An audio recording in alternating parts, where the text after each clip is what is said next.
আচ্ছা, আমার একটা ছোট্ট প্রশ্ন ছিল আপনাদেরকে, কলকাতায় বইমেলা ফার্স্ট টাইম কোন সালে শুরু হয় এবং কত তারিখ? আমার খুব ভালো লাগলো তোমার গান, জয় বাঁচিয়ে রাখো। 1.5 ঘন্টার উপর দাঁড়িয়ে আছি, কোনো মানে আছে? আমাকে শিয়ালদের ওখানে দাঁড় করে তুই এইখানে ব্লগিং করছিস, তুমি ফোন তুলছো না তো? আমি চলে যাচ্ছি। ভাবুন সবাই একটু ভাবুন। এটা মনে হয় 46 নাম্বার বইমেলা, আমি শিওর নই, কিন্তু এবার আপনি ক্যালকুলেট করে নেবেন। বইমেলা এসে এটা প্রথম শুরু হয় এবং কোন তারিখে? এখানে এসে আমি সাল বলতে পারবো না, তবে মানে কলকাতায় আগে দুটো বই মেলা হতো, একটা পশ্চিমবঙ্গের গ্রন্থ মেলা। অনেকটা গেছে, মানে 70% চলে গেছে। ডেটটা হচ্ছে 5 মার্চ। আচ্ছা, বাট সালটাও ঠিক বলেছে এবং লোকেশনটাও পক্কা বলেছে। তোমার নামটা ভাই? দীপ্তায়ন দাস।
বৌদির মেসেজ তুমি পাচ্ছ? হ্যাঁ, আমি তো সব পাচ্ছি। বল, আমি হ্যালো হাই।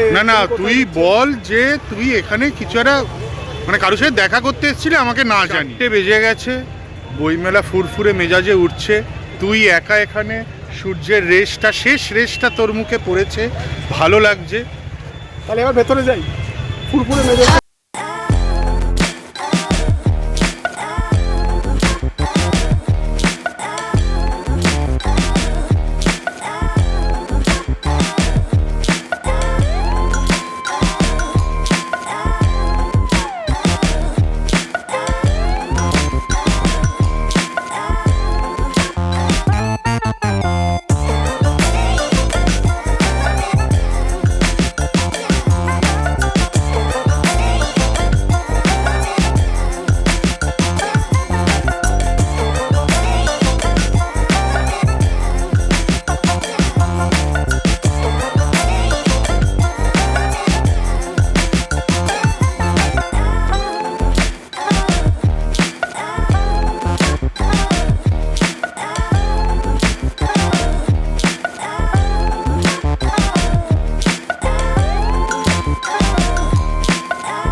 আমরা জাস্ট এখন আছি হলো যে জাগো বাংলা স্কোয়ারের ঠিক সামনেটা, হ্যাঁ, যেখানে একটা লোকসঙ্গীতে হচ্ছে।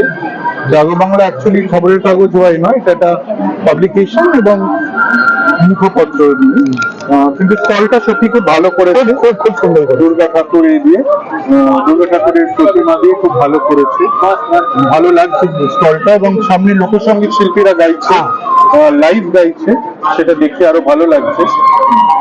সেটা আমরা একটু দেখাই।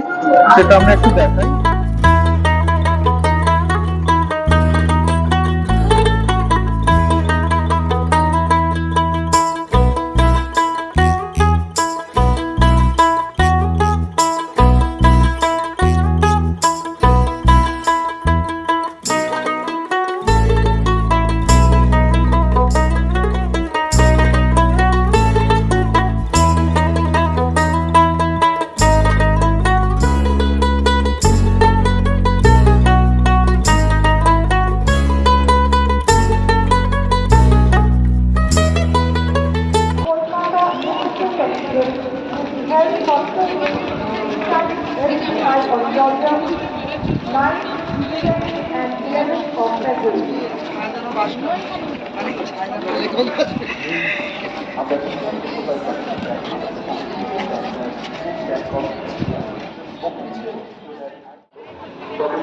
দিন কাটিয়ে এখন সন্ধ্যাবেলা, এবার এখান থেকে বেরোনোর পালা। জাস্ট সন্ধ্যাবেলাটা একবার দেখে নিই, সন্ধ্যাটা একবার দেখে নিই।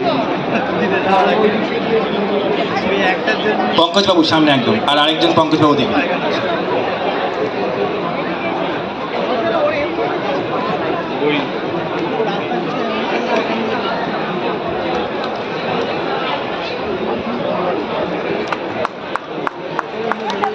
পঙ্কজ চ্যাটার্জির স্টালিনের দিভান, এটি ফ্রেঞ্চ ল্যাঙ্গুয়েজ থেকে উনি অনুবাদ করেছেন। আরেকটি বই ফুলপরি, ফুলপরি 13টি গল্প। আমি পঙ্কজবাবুকে অনুরোধ করব আমাদের দুই উদ্বোধকের হাতে তুলে দিতে।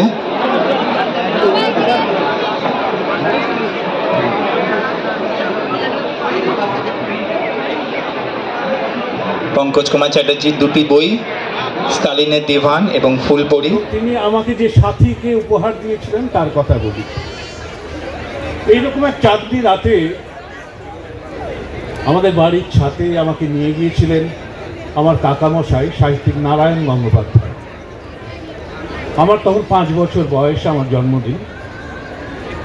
তিনি আমাকে ছাদে এনে বললেন, তোকে একটা উপহার দিই। সেই উপহারটা কি জানিস তো? সেই উপহারটা এমন একটা জিনিস যেটা তোকে সারা জীবন সঙ্গ দেবে, তোকে ছেড়ে চলে যাবে না তুই যদি না ছাড়িস তাকে। এই নেই, রবীন্দ্রনাথের বই দিলাম তোকে, এই বইটা পড়। সেই যে আমি পড়তে শুরু করলাম, সেই কাকামশাইয়ের হাত ধরে নারায়ণ গঙ্গোপাধ্যায়ের স্নেহ ছায়ায় তার লেখা পড়তে পড়তে আজকে আমার এই জীবন এগিয়ে চলেছে।